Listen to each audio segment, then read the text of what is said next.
Hi friends, இது இன்ஃபோநெட்டின் சமூக பார்வை. சுதந்திரம் அடைஞ்சு 70 ஆண்டுகளுக்கு பின்னாடி தான் ஒரு கிராமத்துக்கு இப்போ தான் மின்சாரம் வந்திருக்கு, அந்த கிராம மக்கள் இப்போ தான் வெளிச்சத்தையே பார்க்குறாங்கன்னா அவங்க எவ்வளவு பின்தங்கிய கிராம மக்களாக இருப்பாங்க.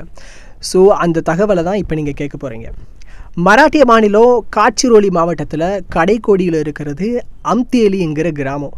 தெலுங்கானா மாநில எல்லையில் இருப்பதனால இந்த கிராமத்தில் உள்ள பெரும்பாலான மக்கள் தெலுங்கு மொழி தான் பேசுகிறாங்க. இந்த கிராமத்திலேயே 200 பேர் தான் வசிக்கிறாங்க.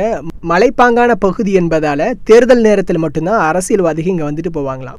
ஓட்டு கேட்டதோடு சரி, அவங்க ஜெயிச்சாலும் தோத்தாலும் ஒன்றும் பிரச்சனை இல்லை, அடுத்து இந்த கிராமத்து பக்கம் வரவே மாட்டாங்க. ஏன்னா அடுத்த எலெக்ஷனுக்கு 5 வருஷம் ஆகும்ல. ஸோ இதனால ஒவ்வொரு வாட்டியும் வரும்போது அந்த கிராம மக்கள் என்ன செஞ்சுருக்காங்கன்னா மின்சாரம் கேட்டு அவங்ககிட்ட கோரிக்கை மனு கொடுத்துருக்காங்க. பட் கடைசி வரை மின்சாரம் வரவே இல்லை.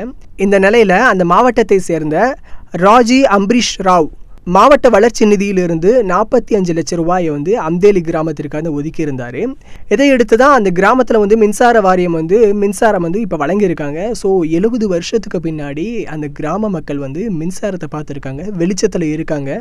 இதில் ஒரு பக்கம் என்னன்னா அரசியல்வாதிகள் உறங்கி தன்னுடைய செயலை செய்ய மறந்து ரொம்ப 70 வருஷம் போராடி அந்த மக்கள் பெற்றுட்டாங்க, அது ஒரு பக்கம் இருக்குது. ரெண்டாவது பக்கம் அந்த அமைச்சரையும் பாராட்டலாம். இவ்வளோ நாள் கழிச்சாச்சு செஞ்சாங்களே, அத்திப்பட்டி கிராமம் மாதிரி அழிக்காமல் இவ்வளோ நாள் கழிச்சாச்சு செஞ்சாங்களே அப்படிங்கிறதும் நம்ம பாராட்டலாம்.